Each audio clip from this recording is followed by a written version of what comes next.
Para Mauricio Rocha, la arquitectura va más allá de su expresión formal. Es una postura ética y política, un ejercicio que parte de la observación y de la responsabilidad social. Su obra parte del compromiso con el contexto, la honestidad material y la dimensión cultural del espacio.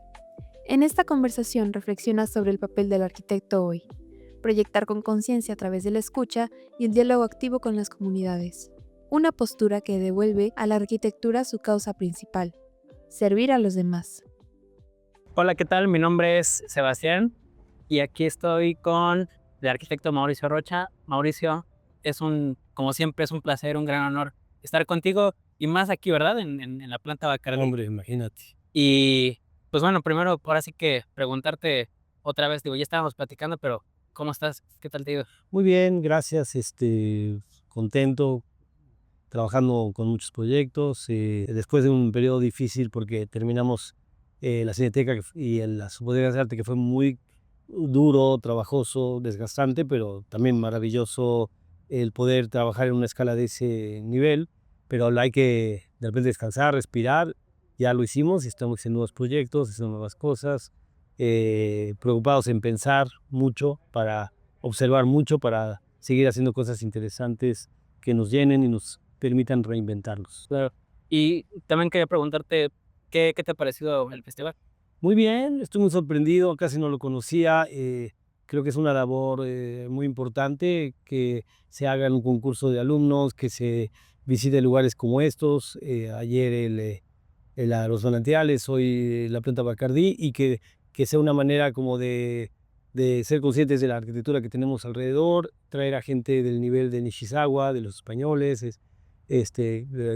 Me sentí obviamente con mucho gusto de ser parte también de ese grupo, y entonces me parece que mientras haya gente haciendo ese tipo de acciones culturales, pues respiramos. Claro. Oye, Mau, bueno, pues para, digamos, empezar formalmente con la entrevista, yo quería hacerte una pregunta que seguramente te la han hecho otras veces, pero a nosotros nos gusta, pues, escucharte una y otra vez. Y es un poco básica la pregunta, pero digamos, ya con la experiencia que tú tienes, con el paso de los años, para ti, Mau, ¿qué es la arquitectura y en dónde comienza la arquitectura? Yo creo que en mi caso en particular, la arquitectura fue la gran oportunidad de encontrar una herramienta que me permitiera meterme en una investigación personal que tiene que ver con cómo vivimos, qué sociedad tenemos y cómo construir una dignidad cultural y de vida, o sea, cómo poder tener en nuestra vida una dignificación que nos lleve a lugares importantes, ¿no? Yo dudé mucho en el cine, en el arte, en la arquitectura.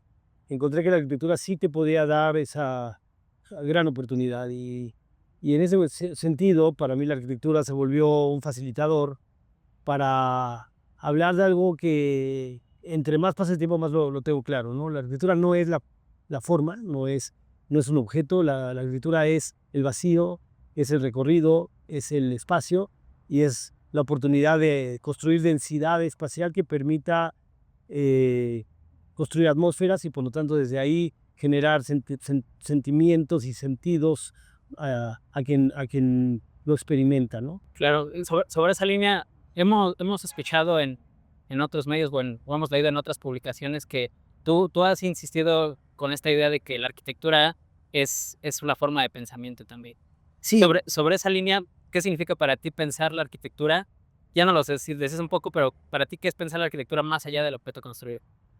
sí, sí, o sea, eso además nunca hay que dejar de mencionar a nuestros maestros, en este caso Humberto Ricalde, con el que fue mi maestro, y luego fui adjunto de él, y hacíamos una clase que se llamaba Pensando con Arquitectura, que en el taller Marchetto, y que tiene que ver con eso, que es lo más importante, más allá de aprender el oficio de arquitectura, es pensar, reflexionar, por lo tanto, leer mucho literatura y ver mucha arquitectura, hojear muchos libros de cultura y arte, ir a exposiciones, ver muchas películas, y dentro de todas esas condicionantes ir construyendo una filosofía y un pensamiento que te hagan tener una postura política, una postura ética, Y desde ese lugar, cada proyecto que te toca hacer, antes de cualquier cosa, sentarte a reflexionarlo, desmenuzarlo, entender el programa, entender en qué localidad está, cuáles son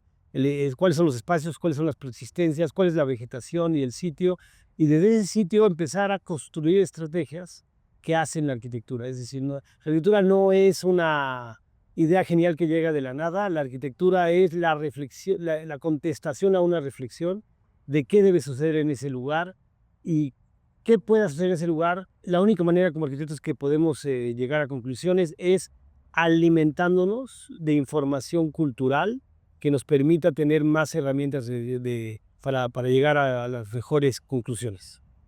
Claro, o sea, completamente de acuerdo. Y además, bueno, la academia cumple un papel importante, pero creo que siempre es bueno y necesario pensar más allá de lo que ocurre en las aulas, ¿no? Un poco hablando de la academia, Mao, sucede que muchas veces hay quienes se enfocan mucho en la parte técnica o constructiva de la arquitectura, hay otro grupo que de pronto le dan prioridad más o tienen una visión un poco más hacia lo artístico, y hay otro sector que prioriza mucho como esta parte social y participativa. Yo quería preguntarte, ¿cuál es el núcleo para ti, Mau, de la arquitectura? Y en este caso, ¿desde dónde se posiciona tu trabajo? Tomando en cuenta estos ejes. Bueno, tú dijiste tres cosas fundamentales que tienen que ver con el oficio, que tiene que ver con cómo poder hacer una buena arquitectura que se soporte bien y que sea clara y honesta con los materiales que utilizas y con las estructuras que manejas.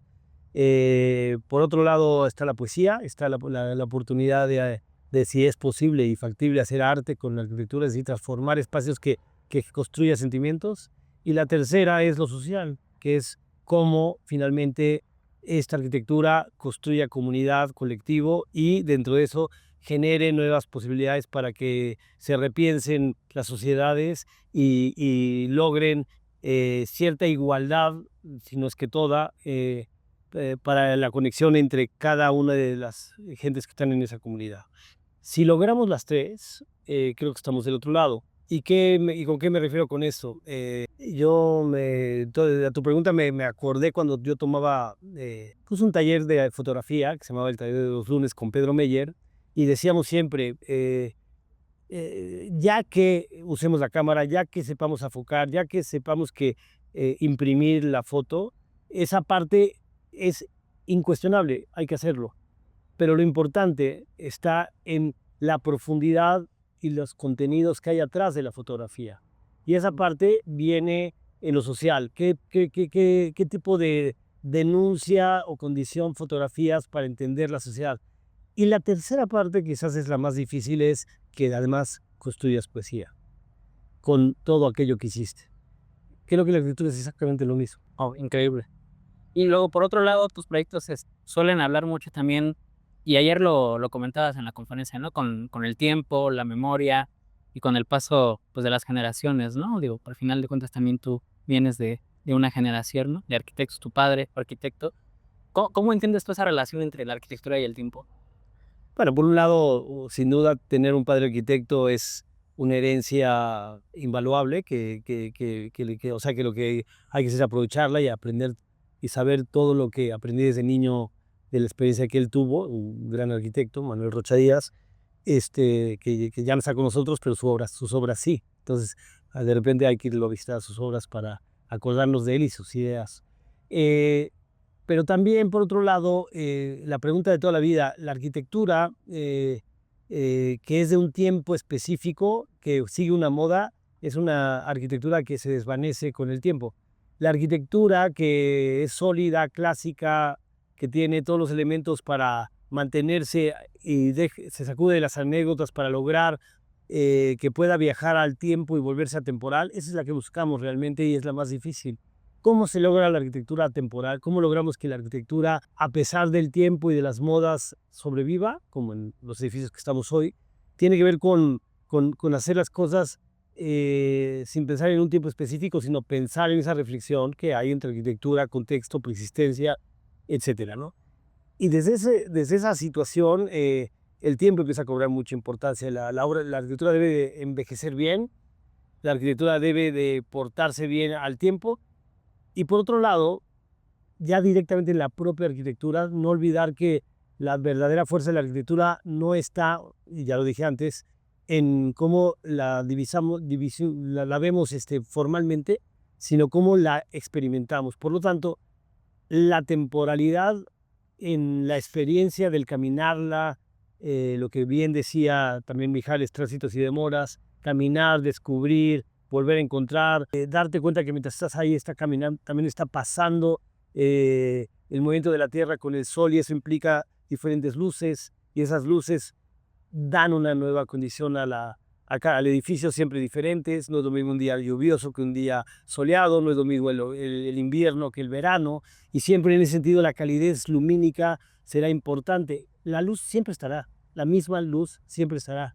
El problema es cómo la cachamos y cómo hacemos consciente a quien la habita que esa luz es parte de nuestras circunstancias.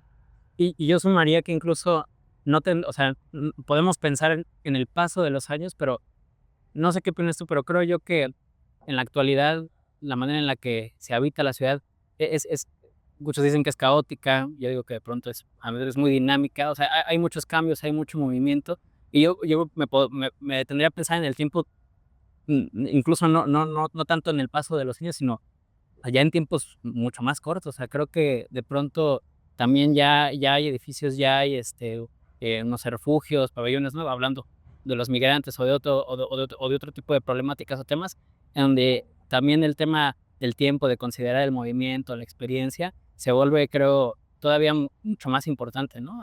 O sea, darle prioridad también a esa parte sensible de la experiencia, pero obviamente con el reto y también en mente, pues también el sentido de urgencia, ¿no? Que de pronto hay en esta situación. Sí, yo creo que la arquitectura es un recipiente, la arquitectura es un espacio para estar. La arquitectura no es ni para la gente con mucho dinero ni a la gente pobre, es para todos. Ahí también es importante que la dignidad espacial se vuelva democracia, porque es para todo el mundo. Y desde ese lugar me parece importante tener la mirada en aquellos que con dificultad por sí mismos van a poder contratar a un arquitecto. Entonces, la arquitectura pública, la arquitectura que hacen los gobiernos y que los arquitectos podemos llevarlas por un sitio, es una gran responsabilidad, porque incluso a veces los gobiernos que nos invitan no coincidimos ideológicamente con ellos, pero lo que sí es real es que las administraciones se van, las obras se quedan, y nosotros podemos aportar a que haya obra pública que se mantenga en el tiempo, para que generaciones por generaciones haya espacios para la gente en las ciudades que habitamos. Entonces ahí es donde sí creo que tenemos que apuntar a una arquitectura que sea, repito, política, que tenga una postura de generar que a nivel que la humanidad tenga mejor oferta en sus espacios, y para eso somos arquitectos, para que así suceda. Sí, además, bueno, el diseño, la arquitectura siempre es político, ¿no? Entonces, Bien. en ese sentido también quería preguntarte, muchas de tus obras, de tus proyectos, tienen que ver con lo cotidiano y lo comunitario, ¿no? Has hecho, ayer lo exponía, ¿no? El mercado, también has hecho centros comunitarios, el espacio para personas con discapacidad visual. En ese sentido, quería profundizar con lo que ya hablábamos de la experiencia y democratizar estas cosas, ¿no? ¿Cómo entiendes y logras entablar un diálogo con quienes más adelante van a habitar esos espacios? ¿Buscas y logras sostener algún tipo de participación con las comunidades o con los Sí, habitantes? claro. Yo vengo de una formación de izquierda, ya no sé qué significa eso, pero siempre desde los 70s y 80s estuve en escuelas activas, o sea, escuelas que siempre estuvieron pensando en la igualdad social. Y luego entré a la Universidad Nacional Autónoma de México, donde también visitábamos a comunidades para trabajar con ellas, y en el taller Macheto, en un taller que viene de autogobierno, pero que logra pensar que sí se puede hacer arte y algo social al mismo tiempo. Por lo tanto, yo estoy acostumbrado, y no solo eso, me gusta la idea de que tenemos que trabajar con comunidades, acercarnos a ellas, hablar con ellas, escucharlas, hacerle propuestas diferentes hasta llegar en conjunto a conclusiones. y eso ha sido un gran antídoto para nosotros. Hoy día eh, el mercado de San Pablo Sotepec, gracias a que hubo una relación muy clara con la comunidad, hoy día si tienen un cambio nos lo piden y nos llaman. La comunidad de chocolates, primero no quería aceptarnos porque pensaban que no íbamos a hacer nada interesante para ellos. Al final, ahora defienden el proyecto y no permite que se los quiten, y también nos llaman por si necesitan algo. Es decir, nos volvemos cómplices y ellos se vuelven cómplices de nuestro trabajo. Es un ganar-ganar, y ahí tenemos que estar metiéndonos y dedicarle tiempo, mucho tiempo, a esta relación con las personas. Eso también lo aprendí mucho de mi madre. Mi madre, Graciela Iturbide, hace fotografías de indígenas, y por mucho tiempo ella dedicaba 2, 3, 4 semanas, un mes entero a vivir con las comunidades indígenas en Juchitán, por ejemplo, o los Seris, y de ahí, porque la relación se hacía buena, la cámara desaparecía y ellos empezaban a platicar y a tomar fotos sin que fuera eso agresivo, ya era parte de la comunidad. Y eso yo lo aprendí para lo que hay que hacer en la arquitectura. Hay que platicar, estar mucho tiempo con la gente para entenderla, y sobre eso generar la arquitectura que sabemos y sabremos en ese momento que es lo que necesita. Para focalizar esto un proyecto muy específico, por ejemplo, en el caso de Biblioteca para Ciegos y Débiles Visuales, ¿podrías explicarnos un poco cómo fue esa metodología? Sí, nosotros desde antes de la Biblioteca para Ciegos hicimos ese trabajo para la Escuela de Invidentes y Débiles Visuales en Iztapalapa. Pues nos invitaron a la de la Ciudadela, y en la Ciudadela, ya con esa experiencia, ya sabiendo un poco qué implica trabajar con los sentidos y cómo funciona más o menos un débil visual, cómo le gustan o cómo le parecen bien los espacios, o cómo los trabaja, dependiendo de su ceguera o su capacidad de ver o no ver. Y en ese sentido, cuando ya llegamos con la gente de la biblioteca, también, como ya tenían un espacio ahí, tenían miedo que se los quitaran y ya no volviera a tenerlo. Entonces empezaron a ser un poco agresivos con nosotros, de que no querían nada, y luego los convencimos, platicamos, llegamos a tener muchas pláticas entre nosotros, y hoy otra vez, cada vez que vamos, nos reciben con mucho cariño. Ellos también, cuando tienen visitas a otras personas, los mencionan como arquitectos, y esa relación tan linda que se dio. Y todo tiene que ver con eso, con escuchar. Sentido común al escuchar y ver que lo que ellos necesitan es una lógica. El débil visual necesita, por ejemplo, entender los contrastes, porque hay sombras, porque hay luces, pero también los colores. El amarillo es el que más se nota, los olores, como en la plaza que hicimos. Entonces, respondemos a cosas que platicamos con ellos, y sobre eso aprendemos. También nos damos cuenta que somos los débiles, somos nosotros, porque por tener una apuesta excesiva en la vista, también dejamos de entender que el oler es importante y que el tocar también es importante. Entonces también uno también crece en estas discusiones con ellos. Y hablabas de Palasma ayer, ¿no? Sobre Palasma es un claro ejemplo de cómo los sentidos son tan importantes, y la vista sola lo único que hace es aplanar la realidad, y que al tener todos los sentidos entramos en una área de lo desafocado, y en lo desafocado está la profundidad. Oye, ahorita que nos comentabas pues esta respuesta, algo que me resonó. Fíjate que hace poquito tuvimos la oportunidad de platicar con Rosana, y ella nos hablaba acerca también de uno de sus proyectos en donde de pronto encontró como cierta resistencia por parte de la comunidad. Como que siempre existe esta actitud, primero como a la defensiva, ¿no? De hecho, ella nos contaba, ¿no? Que tuvieron que de pronto ponerse la máscara de sociólogos, que no eran arquitectos, y que de esa manera fue que lograron entrar con la comunidad. Y ahorita con lo que me platicas de la biblioteca, veo que la primera reacción fue un poco igual, como a la defensiva y demás. No sé si te ha pasado solo en este proyecto o recurrentemente, pero ¿por qué crees que sucede eso, Mau, con la imagen del arquitecta? No, no me ha pasado en todos. Sí, claro, todos, me imagino. ese problema. El problema es que el común denominador de arquitectos que intervienen espacios públicos en México, o lugares para arquitectura pública, en su mayor cantidad, desgraciadamente, es gente que va a hacer lo mínimo posible para llevarse el máximo dinero posible. O sea, hay mucha corrupción y hay un mal manejo de nuestro gremio, de gente que hace negocio en hacer arquitectura pública, y toda la gente está enojada. Y quizás nos toca predicar con el ejemplo a nosotros, como el caso de Rosana también, para decirles y hacerles entender a la gente que no, que juntos, entre ellos y nosotros, podemos lograr una arquitectura digna con el presupuesto que se tiene, sin que ese presupuesto se pierda en tonterías, sino específicamente en los proyectos. Y ahí es otra vez, entramos en el tema de ser contestatarios o no digo revolucionarios, o una revolución intelectual Pero para tener una lograr postura clara y defenderla, ¿no? 100% hay que tener una postura para no permitir que la contaminación de una sociedad enferma afecte más, sino tratar de transformar. Y de hecho creo que es algo que también comentabas ayer, ¿no? Que la arquitectura de pronto, pues, no me acuerdo si fue exactamente este término, pero decías que sí tiene de pronto una vocación también como muy encaminada o direccionada hacia lo comercial, ¿no? Que se vuelve eh, para algunos tentativo y creo que tiene que ver un poco con esto que decías, ¿no? De dar lo mínimo con... Sí, la mayoría de las arquitecturas, de los despachos de arquitectura son empresas que les interesa también tener una plusvalía y ganar dinero. Y hacen centros comerciales, edificios de oficinas, etcétera, que se vuelven comerciales y se tiene que dibujar lo que esté más de moda en ese momento para ganar el mayor dinero posible.